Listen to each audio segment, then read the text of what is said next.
I.M. Pei is a Chinese-American architect noted for his large but elegantly designed urban buildings and complexes.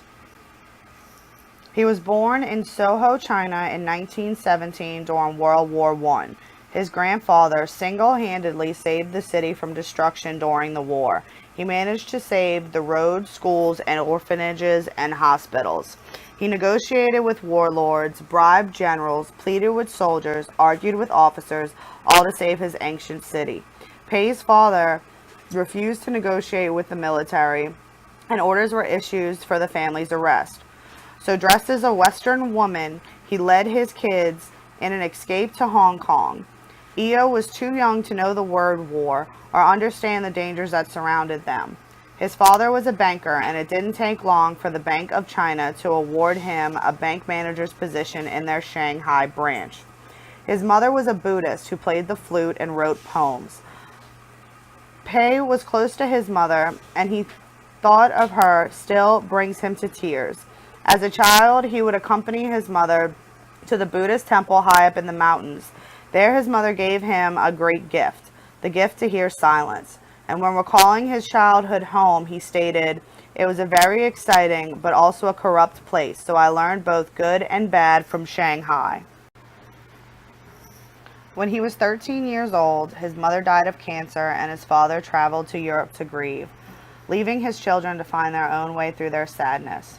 As the oldest son, he was supposed to help his siblings.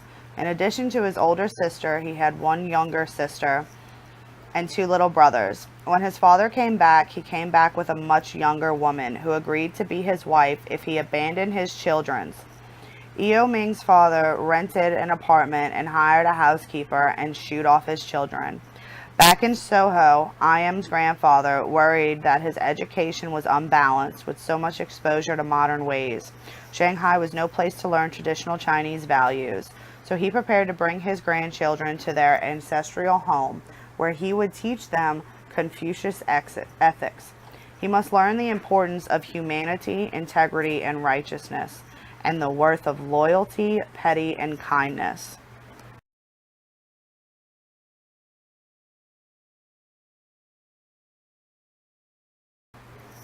It is common for the Chinese to attend college in the United States. I.M. spent hours and hours in the library going through college catalogs. After much deliberation, he decided on the University of Pennsylvania. The descriptions of the course about architecture captured his interest. After moving to the United States and spending only 2 weeks at the university, Pei began to doubt his choice. To study architecture in America in 1935 meant mastering the Beaux Arts style, often by sketching all the flourishes and classical elements from ancient buildings in Greece and Rome. Pei was not interested in becoming a draftsman, merely copying designs from the past. His strengths were math and science, not drawing. Pei transferred to MIT to study engineering. The dean of architecture at MIT recognized Pei's gift for design and convinced Pei to give architecture another try. He worked at his drafting tables, copying and copying again Beaux Arts.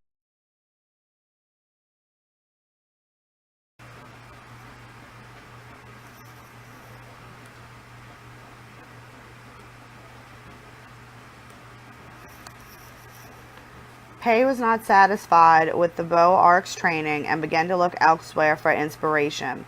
In the library, he learned about Corbusier. Scrap history, junk the past, embrace the new. Corbusier's modernism was a new way of looking at how humans interacted with architecture. He called for purity of form. Corbusier's vision of simple, functional construction, embracing new technologies. Pei was drawn to his radical ideas, houses designed like machines for living. He couldn't get enough. In MIT's library, he devoured Corbusier's books. The essays influenced his early years. He was stated as saying, "Corbusier's 3 books were my Bible. They were the only thing I can rely on to see anything new in architecture." Watching his passionate lectures on modernism were probably the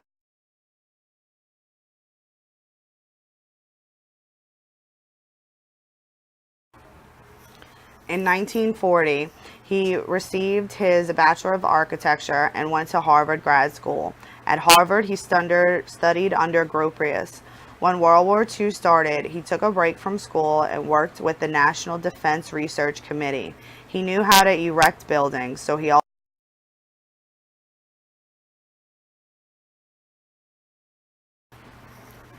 received his M. of Arch in 1946, and in 1948 he joined Webb and Knapp in New York as a director of architecture. In 1955, he started his own firm with Henry Korb and Eston.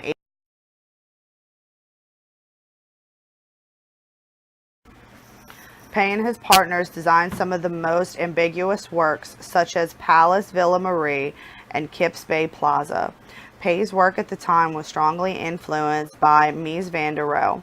He experimented with towers of precast concrete, windows frames laid on one another like blocks, and the system proved to be quick to construct and required no additional fireproof lining or exterior shuttering. The Mile High Center was his first major project. Located in the city of Denver in 1950, Denver was suffering like many other American cities. Veterans returning from World War II were guaranteed home loans with the GI Bill. Some 2.4 million took advantage of this benefit and bought homes in the suburbs, deserting the inner cities. Pei envisioned a multi-use center that would lure people back into the city. His strategy was to create a park-like environment using just a fraction of the available land for the building. The Mile High Center, named after the city's nickname, had a refrigerated pool stocked with Colorado trout heated in the winter. Patterned pavement, gardens, tree shading benches, illuminated fountains, and strains of music playing until midnight, and it attracted many people. The owner was able to charge twice the going rate for rents and still had the lowest vacancy rate of any building in the city. The Mile High Center, Denver's first skyscraper, was a smashing success. In 1967, the National Center for Atmospheric Research was built in Boulder, Colorado. The National Center for Atmospheric Research was established in 1960 on the threshold of a new age of scientific exploration. More than simply providing optimum facilities for theoretical and practical scientists, the building was undertaken to create a national symbol of atmospheric research, confirming its legitimacy as an exact science. NCAR responds to a complex technical and philosophical program and also to an extraordinary Rocky Mountain site. Its mass is fragmented into two tower clusters of laboratories, offices with upper-level crow's nests that permit quiet contemplation amid spectacular mountain views. The clusters are linked by two basement levels. Interaction among scientists is maximized by a chance meeting in the corridors that zigzag to provide multiple circulation routes through the complex. The vastness of the Rocky Mountains presented the greatest design challenge. Inspired by Indian cliff dwellings in the nearby area, NCAR comes to terms with nature through elemental forms. The absence of identifiable human scale and the use of indigenous materials. The innovative architectural concrete walls were colored by local aggregates and brush hammered to better merge with the mountain settings.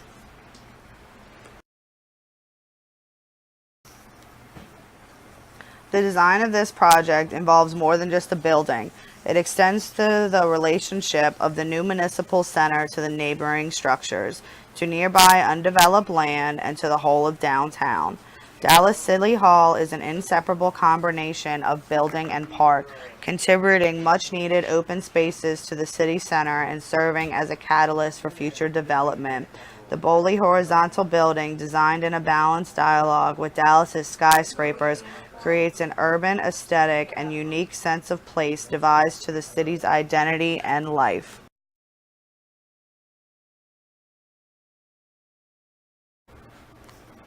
Located in Dallas, Texas, the 113-foot cast-in-place concrete structure slopes at a 34-degree angle. Each floor 9 foot 6 inches wider than the one below, expanding to 190 foot width at the top. The 650-foot long form has both symbolic and functional logic. The architecture gesture serves as a front porch to welcome approaching pedestrians, providing shelter from the rain and the hot Texas sun while simultaneously accommodating diverse programmatic requirements. The building's lowest form houses a busy public facilities with easy access from the surrounding streets.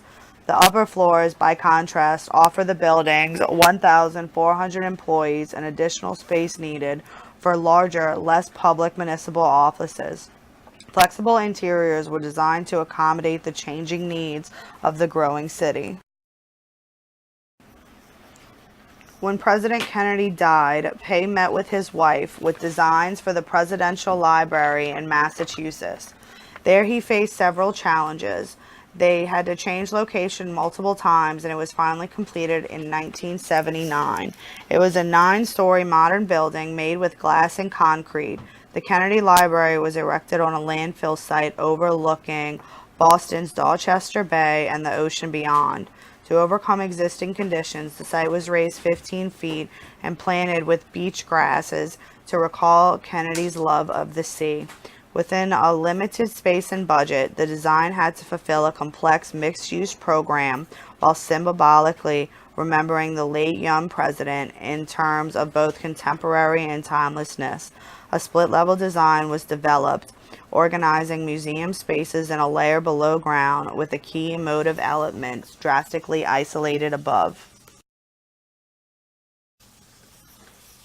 The John Fitzgerald Kennedy Library houses archaeological, education, and administrative functions, a 2-story base containing expedition space and 2 300-seat theaters, and a 110-foot high memorial pavilion, which gives coherence and focus to the whole. After viewing a film about Kennedy's life, visitors descend into link expedition areas highlighting the president's family and administration. From this darkened setting, they emerge into a sun-filled, silent void of space-framed glass pavilion. Except for an enormous American flag suspended above, the space is empty to allow the viewer to contemplate what he had seen and experienced against a great panorama of the sky, land, and open sea. The Bank of China Tower was built on a difficult inland site. The client requested a distinctive regional headquarters with an imposing banking hall and a 130,000 square meters of office space, 40% for operations and the remainder for tenant leasing. The challenge was to execute the necessarily tall building in a typhoon zone with a firm budget of $130 million. The solution, integrative architectural and engineering inseparably, involves an asymmetric tower that addresses both skyline and street.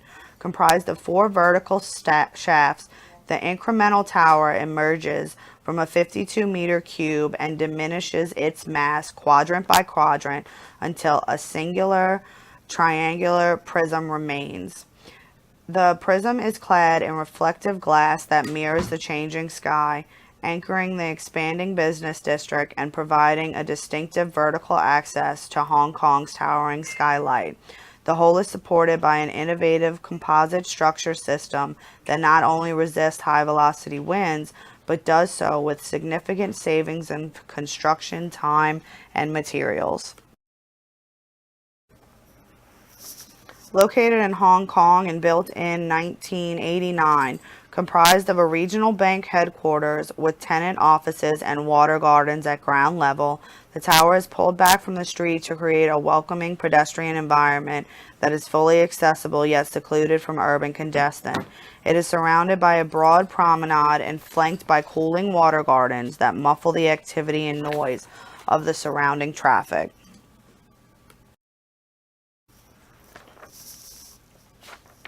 For 8 centuries, the Louvre has stood as a unique national monument central to the people and spirit of France. In 1983, France's president requested that it be modernized, expanded, and better integrated with the city, all without compromising the integrity of the historic building. The challenge was magnified by the fact that the Louvre was originally constructed and used for most of its life as a royal palace. It was fundamentally ill-suited to serve as a museum. The two-phase solution involved a reorganization of the long linear building into a compact U-shaped museum around a focal courtyard. A centrally located glass pyramid forms the new main entrance and provides direct access to galleries in each of the museum's three wings. Critically, the pyramid also serves as a skylight for a very large expansion building constructed under the courtyard to provide all the public amenities and technical support required in a modern museum. Objections for the improved urban integration led to the transformation of surface parking into a 3-hectare foundation plaza. Closed passages through the building were opened as public right-of-ways. Underground services and parking relieved congestion, and the mixed-use complex, supplementary but independent from the museum, was designed to help finance the project and reinvigorate the heart of Paris. The half-mile-long Louvre, previously an obstacle to circulation, thus became a vital gathering place and bridged the surrounding city. Although most of Pei's career preceded the Green Movement, his designs incorporated many features attributed to the environmentally responsible buildings. For instance, all of Pei's projects take advantage of natural light. The key purpose of the glass pyramid in the Louvre design was to flood the underground central hub with natural light. Through innovative design, he nearly halved the quantity of steel needed to construct the high-rise Bank of China in Hong Kong, conserving considerable natural resources. And in what might be considered a recycling achievement, when he addressed the Planning Commission and proposed the NCAR building, he told them that in 5,000 years, the NCAR would be indistinguishable from the mountains. Despite the fact that his simplicity of design itself conserves natural resources, the purpose is not necessarily ecological. Pei said, "I belong to no group, nor do I engage myself in the architectural movements of the movement. Rather than imposing a particular stylistic choice on a project, the project dictates the design, not the architect." He sees his job as to discover the spirit of a place. Part of that discovery involves uncovering its history and honoring the past by infusing modern design with the historical essence. Pei explains that his approach requires a full understanding of the three essential elements of building: time, place, and purpose, to arrive at an ideal balance among them.